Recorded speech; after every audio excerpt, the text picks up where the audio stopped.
introduce a new book that I have put out, entitled Legends of Maine. I'm out on another evening Bigfoot hunt, as you can see.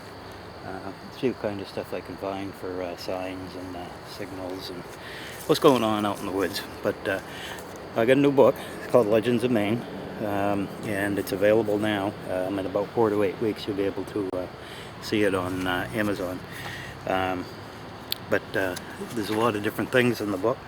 If you're interested in things like legends and mythology, folklore, cryptozoology, Bigfoot, sea serpents, Windigo, any of those interesting things, this book, Legends of Maine, is going to be the one that you want to read, at least as far as the state of Maine goes in the Northeast. Got a lot of good Indian legends in there, some mythology from the 1800s and beyond, all the way back through the 1600s.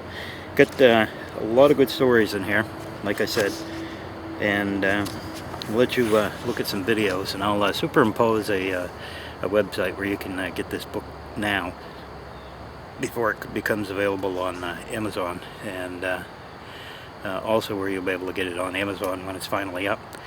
And you'll also be able to get it through your local bookstores. Right now I have a price of $18 on it. We'll see if that price stays firm or if it goes up. I don't think it will. I think that it'll be pretty firm, but enjoy the scenery, and with any luck maybe you can catch a sight of something lurking behind me in my camera here while I'm looking at the woods and going over some of the contents of this video. Be looking at a lot of different things. Some of the things like I want to show you here, like in particular, right above my finger there's a black spot. I've seen a lot of different videos where some people would have claimed that's Bigfoot hiding in the shrubbery over there. I can assure you that it's not. It's basically a clump of something hanging down from one of the bushes on the other side of the creek.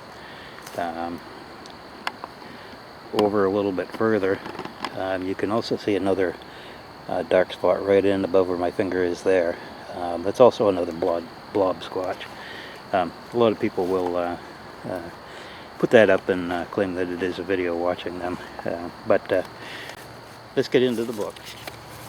Again, this is called Legends of Maine, and I just recently put it out. It's not available on any bookstores yet, but it should be in about 4 to 8 weeks again. I guess as a way of background, Maine has the advantage of being one of the first portions of this continent to be settled by the Europeans. But prior to that time, the Aboriginal tribes of many differing Indian populations had already inhabited it. And over the course of the centuries, we've developed a long and a rich history of stories and legends that make us what we are today. From the old stories of Pamula and the Guju to the more modern day stories of pirates and our own resident furry forest friend, the Bigfoot, an entertaining time can be had by any audience.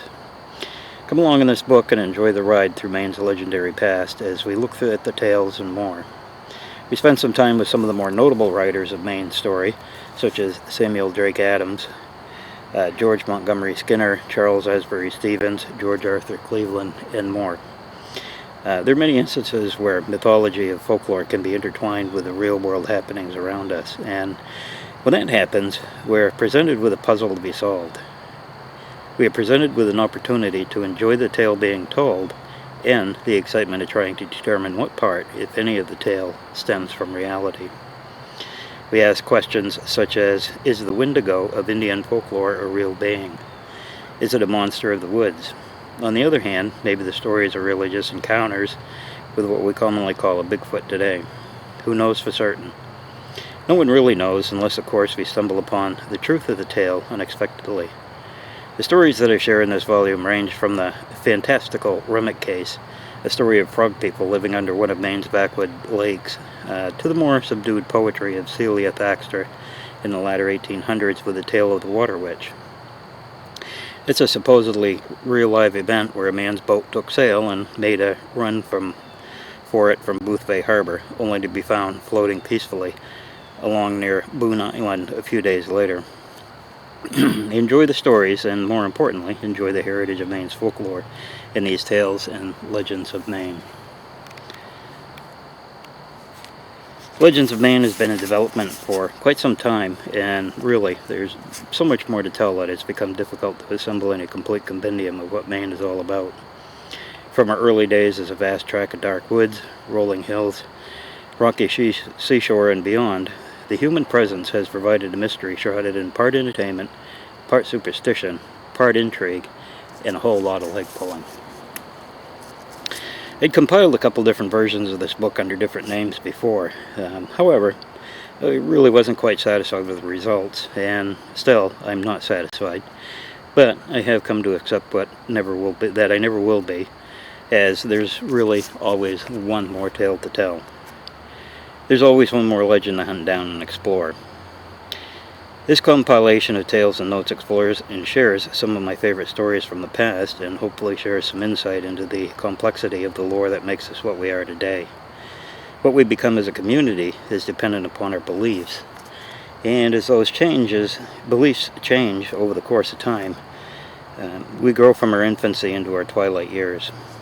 And you think back in time, and what was once a boogeyman lurking amongst the darkened forest becomes just a man shrouded in the shadows of dusk as we learn to peer into our superstitions and to learn the true story behind our folklore.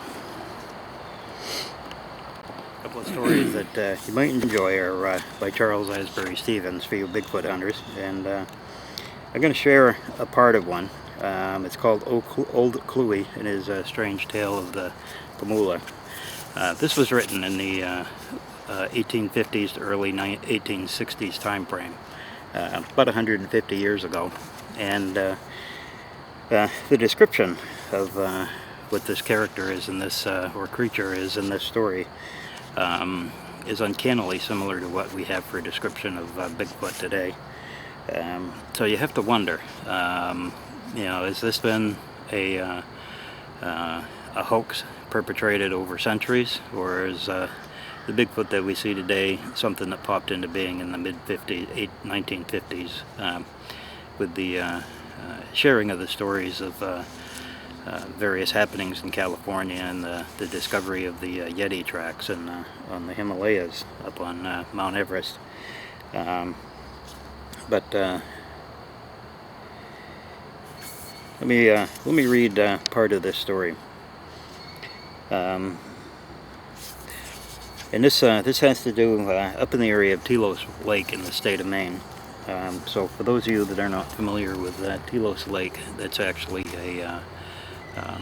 just kind of to the northwest of the Baxter State Park area in Mount Katahdin. So that's where this story is coming from.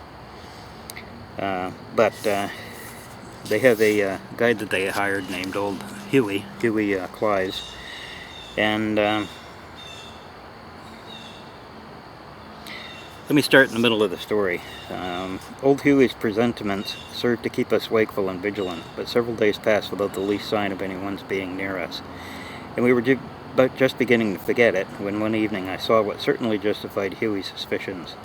I had left the fire to bring some water up from the brook, which was within a few rods of us. I had stooped to dip it up when as I rose, I caught a glimpse of what I took to be a man standing at a little distance.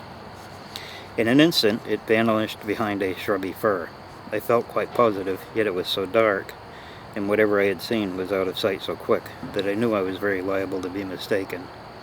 Checking my first impulse to run to the camp and give an alarm, I decided to say nothing at present, but watch.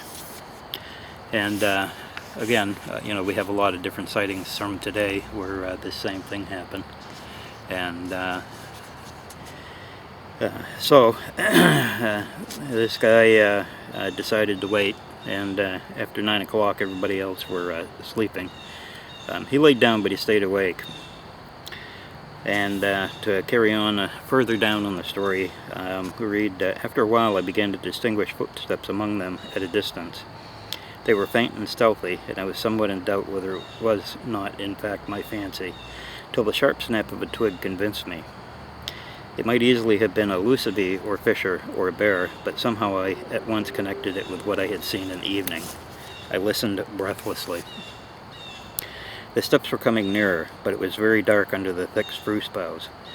Suddenly, the steps ceased, and for a few moments all was still. Then I saw a dark shadow pass a narrow vista where the moonlight fell through the black treetops. It had the shape of a man. The steps went on as if the creature, or whatever it was, were passing around us, keeping at about the same distance. Gradually it came to the point where I had first heard it. There was another pause, and again I saw it cross the moonlit line to continue its walk around our camp. I wasn't much scared, but its movements gave me a strange sort of feeling. And again, it's also, one of the things we hear about a lot of today's Bigfoot sightings is where people have strange feelings about what's going on.